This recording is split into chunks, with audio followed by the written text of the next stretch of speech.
Hello বন্ধুরা, তো আজকে আমি একটা নতুন রেসিপি রান্না করেছি। এটা তোমাদের সঙ্গে একটু শেয়ার করি ভাবলাম। তো পুরো ভিডিওটা আমি দিতে পারিনি।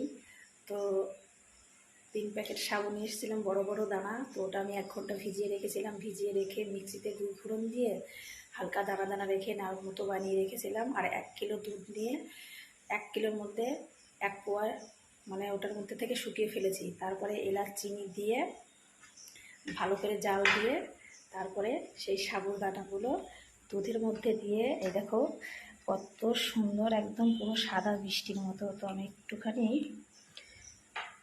নিজে একটু খেয়ে দেখি কেমন হয়েছে। তো ভালো লাগে লাইক কমেন্ট শেয়ার করে দিও। তো নিজে একটু খেয়ে দেখি, দেখো পুরো মিষ্টির মতো। সেই টেস্ট, তোমরা বাড়িতে ট্রাই করে দেখো, সেই টেস্ট। Tata bye.